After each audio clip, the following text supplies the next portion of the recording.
Os desvios das realizações da reforma, contra as quais os dissidentes consideram seu dever testemunhar. Enquanto os ministros e professores da religião cristã, em geral, são obrigados a se considerarem preparados para a defesa do Evangelho, também parece ser uma parte importante de seus deveres não sofrer o pecado sobre seu irmão, resistir àqueles que devem ser culpados, e para testemunharem contra a geração em que vivem, na medida em que as suas obras são más. Nosso próprio Senhor não apenas deu testemunho da verdade, mas ao mesmo tempo protestou solenemente contra os escribas e fariseus por introduzirem erros e outras corrupções na Igreja de Deus. Também o encontramos em suas epístolas às 7 igrejas da Ásia, elogiando particularmente aqueles que resistiram à introdução do erro e da corrupção, enquanto ele repreende severamente os que se submetem mansamente a esses males e não livram suas próprias almas, advertindo fielmente contra eles. Imitando seu Senhor e Mestre, encontramos os apóstolos sempre cuidadosos em combater as falsas doutrinas, corrupções no culto e grosseiras imoralidades que apareceram em seus tempos. Pode, de fato, ser difícil administrar essa parte de um testemunho honesto, com temperamento e espírito apropriados, mas os deveres mais necessários e importantes são muitas vezes atendidos com muita dificuldade no correto desempenho deles. Traçando as deserções de conquistas anteriores, de acordo com a ordem de tempo em que ocorreram, devemos dar um lugar de destaque à anarquia e à confusão que foram introduzidas no início da usurpação de Cromwell, por meio do qual as constituições da reforma, tanto civis como eclesiásticas, foram completamente desequilibradas. As resoluções públicas, para receberem lugares de poder e confiança através da nação, mesmo aquelas que eram amplamente conhecidas por serem hostis à uniformidade pactuada e às leis fundamentais do reino, também pertencem a esse período. Essas coisas aconteceram nos anos de 1650 e 51, e eles proclamaram em alta voz nosso afastamento do Deus vivo, pois sempre podemos esperar que os ímpios andem por todos os lados quando os homens mais vis são exaltados. Tanto a Igreja quanto o Estado se revoltaram cada vez mais, até a restauração de Carlos II, em 1660. Desde a restauração até a Revolução, ocorrida no ano de 1688, encontramos uma longa e fúnebre sequência de deserções que chamam particularmente a nossa atenção e merecem ser criticadas por todos aqueles que defendem a causa da reforma. Entre outros, podem ser especificados a restauração precipitada e desqualificada de Carlos, sem qualquer garantia, solicitada ou concedida, para a preservação da verdadeira religião, ou observação do juramento de coroação que ele havia feito em Scum muitos anos antes. A observância supersticiosa de um aniversário público por causa dessa restauração profana. O ato rescisório da ousadia do céu, no ano de 1661, com outros atos pecaminosos do mesmo parlamento apóstata, aberta e declaradamente, derrubando de uma vez a gloriosa obra precedente da reforma e marcando-a com as odiosas denominações de rebelião e sedição. A readmissão da prelazia, com sua série numerosa de males concomitantes, depois de ter sido abjurada por todas as classes de homens através do reino, de maneira mais solene. A restrição tirânica da liberdade ministerial, a restauração de patrocínios, a imposição frequente de juramentos pecaminosos, em alguns casos autocontraditórios. A desdenhosa rejeição, queima e sepultamento dos pactos nacionais públicos, juntamente com outras publicações do mesmo espírito e tendência, a bárbara e mais desumana perseguição às testemunhas fiéis da causa do Redentor, durante o longo período de 28 anos, juntamente com as muitas tolerâncias e indulgências injustificáveis, astuciosamente concebidas e profundamente sedutoras, e caracterizaram este período, especialmente o final dele. Embora os dissidentes testemunhem contra a tolerância, eles não devem ser entendidos como significando uma tolerância meramente passiva, implicando nada mais do que simplesmente permitir que os homens existam sem serem molestados e mantenham suas opiniões diferentes, sem usar violência externa para fazê-los mudá-las ou exterminá-los da face da terra, se não o fizerem. A tolerância desse tipo, depois que todos os meios escriturísticos e racionais foram usados sem efeito, não pode ser condenada. Mas o que eles têm em vista é aquela tolerância autoritária, na qual os governantes de um reino, assumindo o caráter de juízes nessas questões, por suas proclamações ou outros atos públicos, declaram quais opiniões dos sistemas diferentes permitirão ser ensinados e propagados, e a que modos de adoração eles darão apoio e proteção.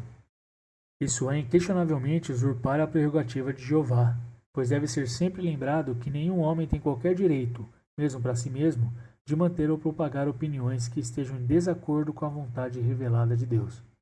Nem tem os próprios membros da Igreja, seja em capacidade oficial ou privada, o direito de professar ou praticar qualquer outra religião além da que Jeová, o grande Senhor da consciência, prescreve para eles. Por isso diz o legislador da Igreja, ensinando-os a guardar todas as coisas que eu vos ordenei. Como então pode qualquer homem, ou classe de homens, dar a outros um direito que eles mesmos não têm? A verdadeira religião, sancionada pela autoridade divina, fala por si mesma e não precisa de tolerância dos homens. A religião falsa deve ser rejeitada como prata reprovada e é incapaz de tolerância. Para falar com santa reverência, o próprio Deus não pode permitir isso, na medida em que é contrário às suas gloriosas perfeições. Para os homens mortais, então, dar-lhe seu semblante certamente deve ser uma presunção muito ousada. Mas, para levar adiante nossa enumeração, podemos observar ainda que entre a Revolução, em 1688, até o presente, também serão encontradas muitas evidências marcantes de nosso lamentável retrocesso, contra o qual nos convém testemunhar e sobre o qual devemos lamentar profundamente. A notável bondade da divina providência, na Revolução, em 1688, em graciosamente libertar a nação da tirania papista e do derramamento de sangue, foi infelizmente mal aperfeiçoada pela formação de constituições extremamente defeituosas, tanto civis quanto eclesiásticas, e pelas administrações correspondentes desde então. Se examinássemos os materiais que compunham o grande tecido da Constituição unida naquele momento, encontraríamos, sem dúvida, muitas coisas excelentes, tanto nos departamentos civis quanto nos eclesiásticos. Mas, infelizmente, essas foram misturados com muita matéria heterogênea, que manchou todo e proclamou em alta voz o movimento retrógrado dos representantes da nação. A palavra de Deus, que deveria ter regulado suas condutas, organizando a grande sociedade civil do Estado e fixando as condições de avanço para lugares de poder e confiança dentro dele, estava totalmente fora de questão. Os valiosos atos da reforma dos parlamentos escoceses, entre 1638 e 1649, que antes eram considerados baluartes preciosos para guardar os lugares do poder, foram totalmente ignorados e não faziam parte do Código Britânico na Revolução, nem formaram qualquer parte disso desde então. A prelazia, que havia sido abertamente abjurada por todas as classes de homens na Escócia, Inglaterra e Irlanda, tornou-se agora a fundação e a principal pedra angular do grande edifício nacional. Na medida em que há sua aberta profissão e seu exercício, na própria pessoa e família, o apoio legal e a defesa dela, como religião estabelecida da Inglaterra e da Irlanda, juntamente com a preservação aos bispos diocesanos e às igrejas confiadas a seu cargo, todos os direitos e privilégios que, por lei, lhes pertenciam ou deveriam pertencer a eles, tornaram-se a condição essencial e positivamente fixada, a qual, sem juramento e subscrição, o magistrado supremo não poderia ser autorizado a usar a coroa britânica.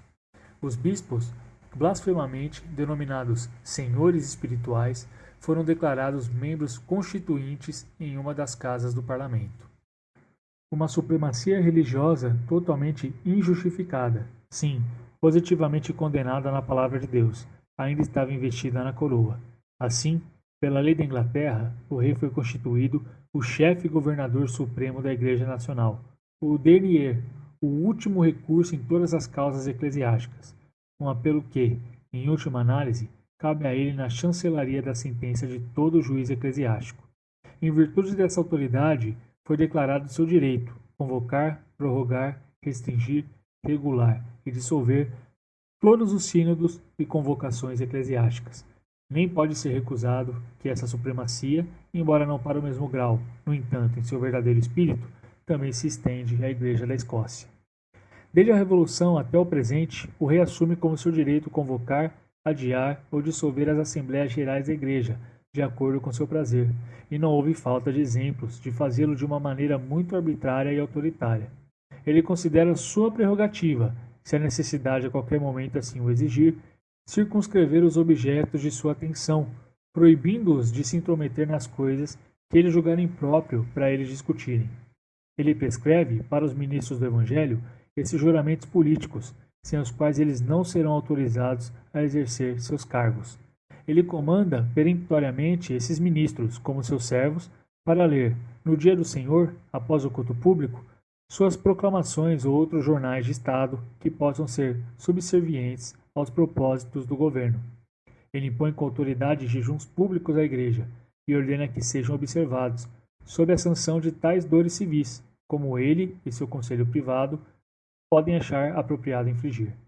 Por esse instrumento sedutor, chamado a prova sacramental, ele exige, mesmo daqueles que estão na comunhão da Igreja Presbiteriana da Escócia, que, a fim de qualificá-los para um cargo sob o governo, eles tomem o sacramento da ceia do Senhor, segundo a maneira supersticiosa da Igreja da Inglaterra. A prostituição mais ímpia dessa ordenança sagrada e uma imposição mais gritante sobre as consciências dos homens, desde que aqueles que a ela se submetem tenham alguma consciência nessas matérias. Acrescente a isso que o direito de apresentar a um cargo vago através de muitas paróquias na Escócia é considerado como adquirido pela coroa. Como uma ratificação adicional de todas essas coisas, uma união incorporadora da Escócia e da Inglaterra foi mutuamente formada no ano de 1707, pela qual o estado anterior das coisas, nas respectivas igrejas, foi inalteravelmente confirmado, e, consequentemente, foi feita uma tentativa de selar para sempre a destruição daquela uniformidade pactuada na religião que caracterizou o período da Reforma. Esta união foi, no ano de 1712, seguida por uma tolerância quase ilimitada e autoritária, que também deve ser considerada como tendo a mesma tendência. Tampouco devemos esquecer, nessa enumeração, o semblante nacional dado ao papado abjurado, pelo amparo legal e defesa dele, na vasta província do Canadá, na América do Norte. A tolerância autoritária dele na Inglaterra e na Irlanda, e agora também na Escócia, juntamente com a boa vontade manifestada em protegê-lo e encorajá-lo na ilha de Córcega, durante o curto período em que esta ilha esteve ligada à coroa britânica. As repetidas e obstinadas recusas de abolir o profano tráfico de escravos, juntamente com a entrada arbitrária e prolongamento de muitas guerras excessivamente onerosas e destrutivas, embora possam não parecer tão diretamente como um contraste com o estado das coisas no período da Reforma, são, não obstante, provas tristes de nossa culpa nacional e afastamento do Deus vivo, que também merecem ser testemunhados contra. Na Igreja estabelecida da Escócia, tanto na e desde a Revolução, também serão encontradas muitas coisas chamando para luto, lamentação e aflição. Em sua primeira formação, ela não pode certamente ser considerada como uma igreja puramente escriturística e evangélica, mas sim como uma estrutura político-eclesiástica, na medida em que o Estado Civil, tomando à frente, prescreveu e fixou para ela a doutrina, o governo e disciplina, às quais ela deve aderir, e tendo feito isso, ordenou que os membros constituintes, que considerassem apropriados, se assentassem em uma Assembleia Geral, consultassem e se levantassem novamente, de acordo com seu prazer. Ao escolher o modelo sobre o qual deveria formar, ela, ou melhor, o Estado para ela, fez um movimento retrógrado de quase 100 anos, conscientemente e intencionalmente, com vista para o precioso período da Reforma, entre 1638 e 49, e, consequentemente, desconsiderando também a ordem expressa do seu Senhor, lembra-te de como recebeste e ouviste, guarda-te e arrepende-te.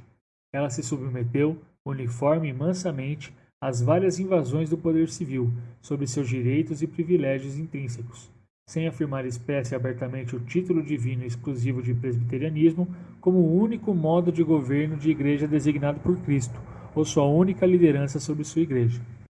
Ela repetidamente e obstinadamente se recusou a reviver a lembrança daqueles votos públicos e solenes, aos quais a nação está subordinada ao Deus Altíssimo, e, portanto, ela sempre fez ouvidos surdos às muitas queixas justas e pesadas que, de tempos em tempos, foram apresentadas perante seus juízes em relação a tais omissões culposas. Em vez de jogar fora o jugo irritante do clientelismo, ela o enrolou cada vez mais em seu próprio pescoço. Ela muitas vezes passou muito ligeiramente, especialmente em seus tribunais superiores, deu muito apoio aos erros socinianos e arminianos,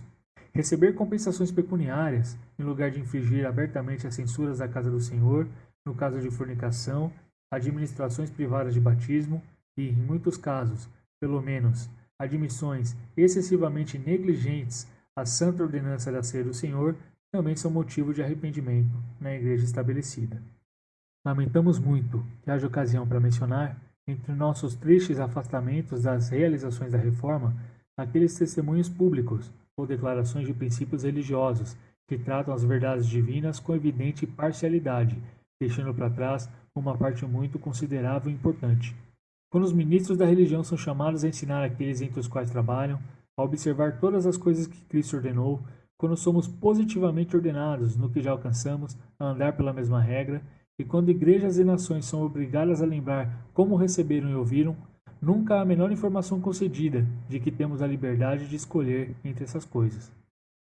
Mas, enquanto lamentamos a parcialidade dos testemunhos ou declarações que temos em vista, não sejamos mal interpretados, como se subestimássemos ou rejeitássemos o que é louvável neles. Se algum homem ou classe de homens for capaz de ser verdadeiro, mesmo em poucas coisas, desejamos regozijar-nos, sim, e aqui nos regozijamos, embora devêssemos estar sob a desagradável necessidade de testemunhar contra eles, em algumas outras coisas, nas quais eles devem ser culpados.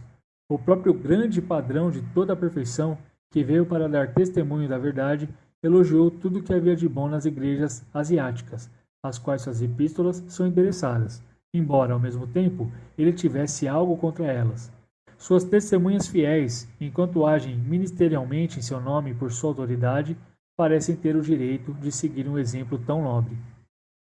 Separar-se do partido dominante em uma igreja corrupta, entrar em um protesto solene contra o clientelismo, a disseminação de doutrina errônea e vários abusos na disciplina e no governo, e fortemente afirmar e reivindicar as doutrinas da graça gratuita, esforçando-se ao mesmo tempo para que sejam pregadas e propagadas através da terra, como nossos irmãos secessionistas fizeram, está tudo muito bem. Mas por que não procurar os males até o fundo e apresentar um testemunho completo e imparcial contra todos os defeitos radicais dos departamentos civil e eclesiástico no assentamento da Revolução? Por que tentar reconciliar coisas que, por sua própria natureza, parecem totalmente irreconciliáveis, a saber, por um lado, professar adesão a todas as realizações da Reforma entre 1638 e 49, quando a prelazia foi solenemente abjurada por todas as classes de homem do reino e as leis fundamentais da nação exigiam que o príncipe e o povo fossem da mesma religião pactuada e presbiteriana e, por outro lado, aprovar e exaltar um governo cujas primeiras e fundamentais leis exigem, sob juramento solene, a profissão e a manutenção da prelazia como condição indispensável sobre a qual o cetro deve ser balançado em qualquer coisas civis ou religiosas? Muitos atos de má administração, no melhor dos governos humanos, devem ser ignorados, antes de rejeitá-los completamente. Mas quando tais coisas estão entrelaçadas na própria essência da Constituição, deve fazer uma diferença material. Por que pretender justificar e aprovar fortemente a conduta de nossos famosos mártires no tempo da última perseguição,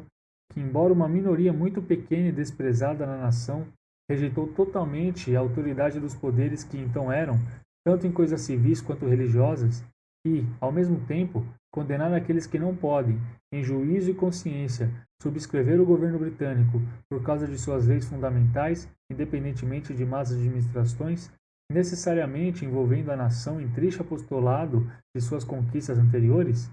Por que professar, como é feito por uma das partes, renovar as alianças originais, que inquestionavelmente abraçaram todas as conquistas da Reforma, tanto no Estado quanto na Igreja, e ainda excluir do vínculo declaradamente formado para esse fim a parte civil de nossa Reforma? Somos contra misturar coisas civis e religiosas, ou, em outras palavras, colocá-las fora do seu devido lugar, como nossos irmãos possivelmente possam ser a favor. É bem sabido que uma parte muito material do nosso testemunho se afirma em oposição direta a isso, e se destina a traçar uma linha de distinção entre a Igreja e o Estado. Mas como a mesma Bíblia e a mesma lei moral exigem o cumprimento consciente de nosso dever para com Deus e de nosso dever para com o homem, somos incapazes de ver a inconsistência de expressar nossa resolução,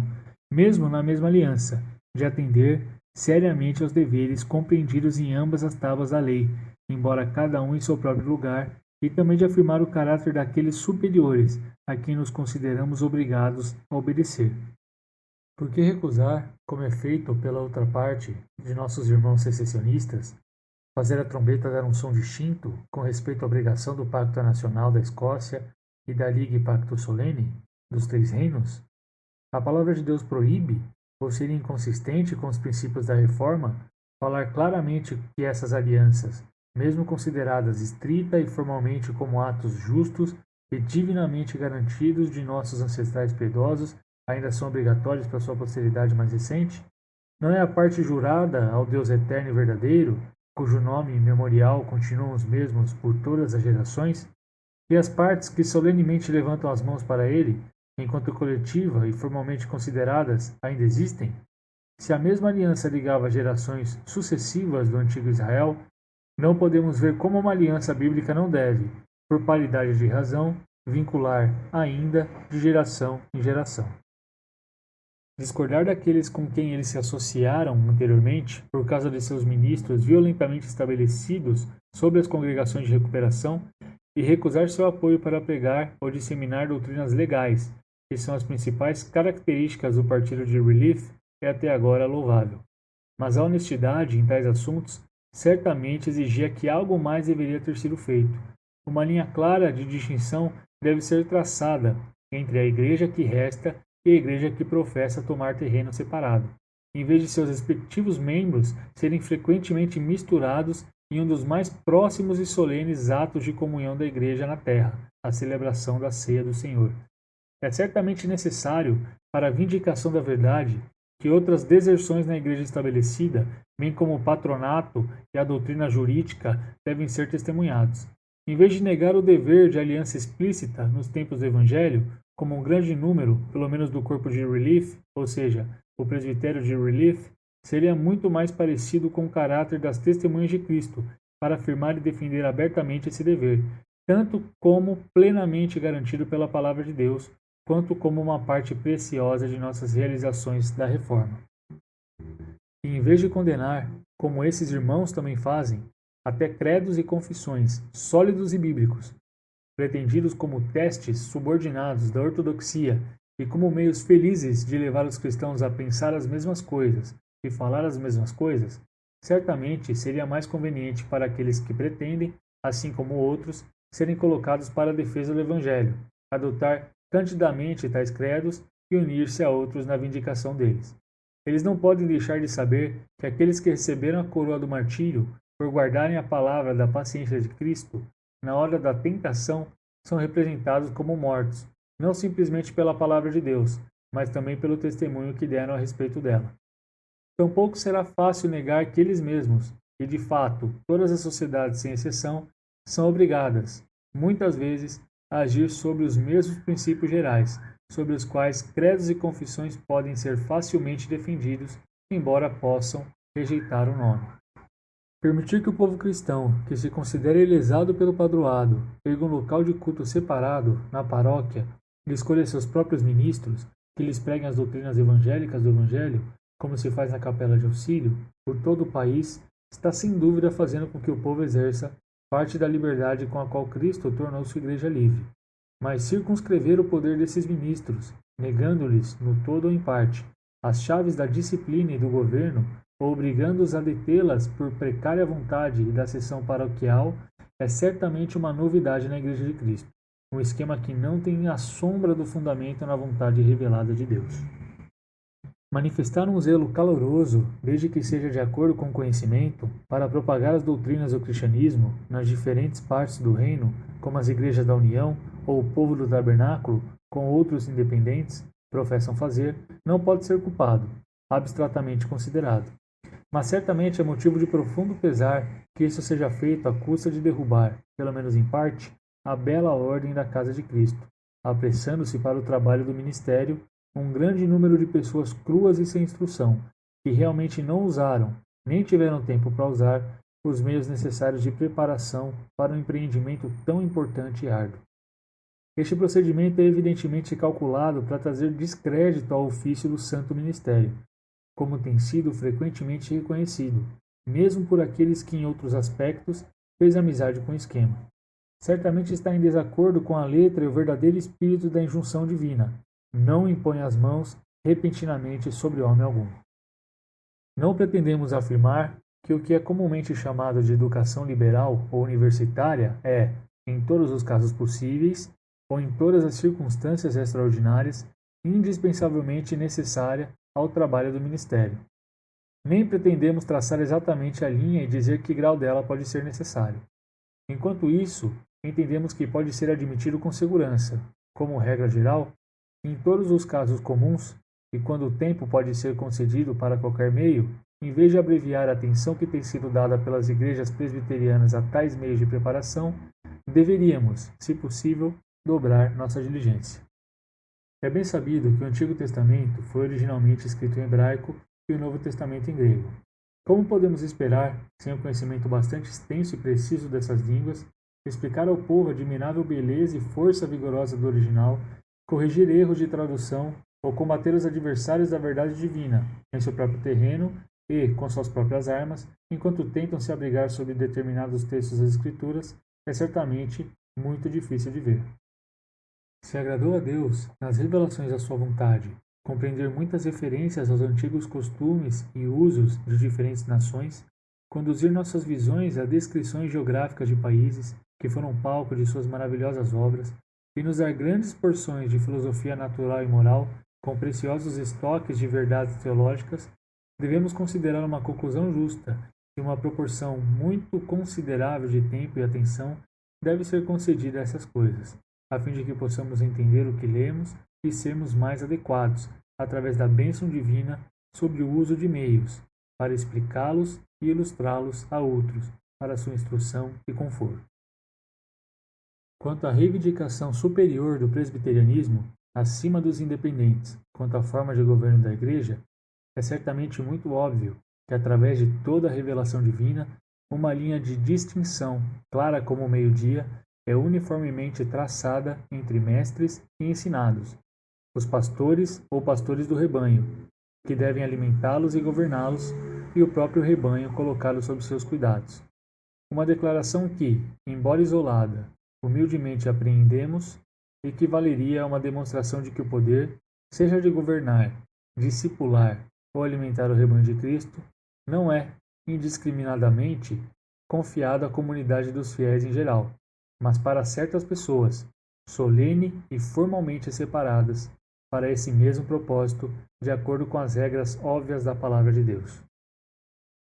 Nem é menos claro que as Sagradas Escrituras exigem que todos os oficiais da Igreja, seja apenas governando com diligência ou, além disso, também trabalhando na palavra e na doutrina, sejam possuidores de tais dons e qualificações peculiares que não podem ser razoavelmente esperados entre a multidão em geral, mesmo concedendo-lhe ser a multidão daqueles que acreditam, e que, em outros aspectos, podem ser de um coração e uma alma. Além disso, pode-se negar que, quando Cristo deu as chaves do reino dos céus e concedeu um poder ministerial para ligar e desligar na terra o que deveria ser ligado e desligado no céu,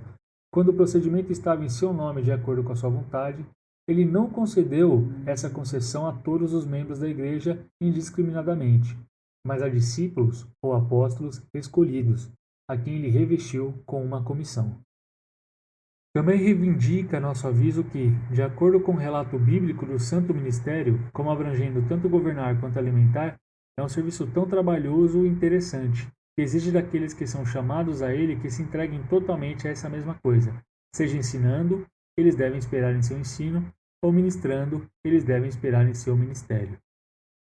Acrescente a isso que nas igrejas apostólicas primitivas não eram as pessoas, ou a comunidade de membros da igreja em geral, que ordenavam aqueles decretos que pareciam bons ao Espírito Santo e a eles, e que eram dados para regular a conduta de congregações cristãs, mas eles eram os apóstolos e anciãos que se reuniram para esse propósito, em tribunal aberto, com certeza e alegremente permitindo que a multidão participasse, o que também é o caso dos presbiterianos dos últimos tempos. Sem dúvida, será objetado que mesmo com os presbiterianos, algumas pessoas, normalmente chamadas de presbíteros leigos, têm a honra de governar na igreja. Mas isso não milita contra o argumento geral. Esses presbíteros governantes não estão sozinhos, nem compõem o corpo daqueles que assumem a administração dos assuntos da Igreja. Eles são apenas adicionados para melhor conduzir a disciplina e governo da Igreja, como auxiliares ou assistentes daqueles que trabalham na palavra e na doutrina. Eles são, por escolha da congregação, selecionados e separados de seus irmãos. Eles são sempre considerados distintos da multidão em geral, pelos dons e qualificações que são necessários para o papel que eles têm que desempenhar. E eles são solenemente ordenados e separados para seu ofício. Eles são, de fato, geralmente empregados, como outros homens, em uma ou outra das ocupações comuns da vida humana. Mas mesmo com relação a isso, é um objeto de atenção que eles, se possível, fiquem menos envergonhados com preocupações mundanas do que muitos outros da congregação necessariamente devem estar, para que continuemos seguindo o princípio amplo que nem todos são profetas, nem todos são pastores, nem todos são presbíteros governantes para administrar a disciplina e o governo da Igreja cristã.